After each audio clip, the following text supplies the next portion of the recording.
Outside Shea's Performing Arts Center, Buffalo always gets top billing, its name perpetually in lights. It's just the opening act for what awaits inside.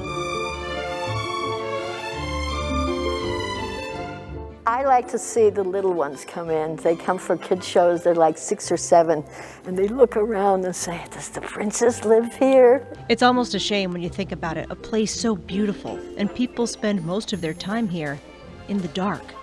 I know you've been here for so many years. What do you feel when you come in here?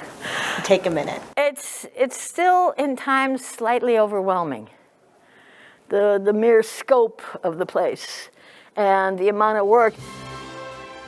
A work of art when it opened in 1926, this showpiece relies today on the trained eye and creative hands of an artist who also possesses the diligent tenacity of a researcher combined with just a dash of refined frugality.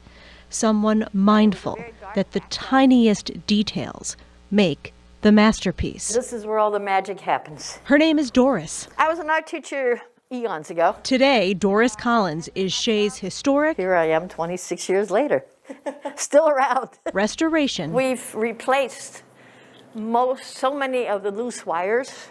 They hold hundreds and hundreds of crystal beads. Consultant. I'm going to show you my favorite part. Oh. And it's not anything ornate that you might think of.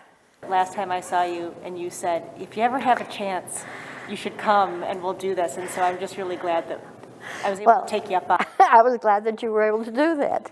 I first met Doris while doing a story about Western New York's haunted places. And when she finished telling me a ghost story about the theater, she told me if I ever had the time and wanted to really see Shea's, she'd show me around.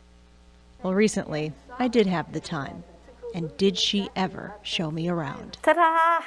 Cellar to ceiling and even beyond, I couldn't pass up this rare opportunity to not only look around, but really learn more about what goes into polishing this Queen City jewel. For starters, it's a job largely done by volunteers. I've had them from age 12 to 82. All directed by Doris. And they've been just absolutely wonderful. Under normal circumstances, in the rush to find your seat, for example, you might miss the precise methods of painting on the walls, stencils used to mimic the look of more expensive fabric. And they said just to replace the fabric and have it installed is $400,000. I've spent maybe $4,000. You may never look up to notice the delicate fixtures designed to cast equally beautiful shadows along with their light, or look down to appreciate the carefully curated carpets, or ever know what went into getting those custom-made curtains. That drapery fabric all came from Austria. Which is also, by the way, where Doris was born and lived until the age of 9. It's been an interesting life. Things really got interesting for us when Doris led us down back hallways and up staircases to places like the projection booth, its walls covered in theater history most people never get to see. So the people that come with their shows do come up here, and needless to say, they put all of their artwork to let them know that they were here. As the tour goes on, I found more men to be afraid of heights than women. There's a story with every step. We fit it from the top down, came up the other side, and then put it in place sideways, turned it, and attached it to the angle irons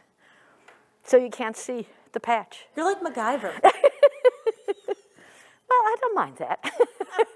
And never could you imagine looking up at that ceiling. This eerie world is just on the other side. Catwalks creating a footpath through the old bones of this historic building. And obviously 96 years of dust. An exploration, perhaps not for everyone. Thankfully, through all its years, there has been someone who has loved this theater enough to pardon the dust and make sure whoever walks through its doors is transported to somewhere beyond their imagination. 96 years and counting. Shea's is still alive with incredible sights and great performances, and one woman who you may never see, but now you know, her heart is here in every corner. I jokingly say that obviously we don't live forever, and I don't intend to be buried. I'm going to be cremated. That's already in my will. And I told Michael Murphy, our president, he has to find a nice little niche that they can do a little entry with a brass and glass door and put my urn in there that says, Doris Collins, restoration consultant, she never left. Haunting them if they don't.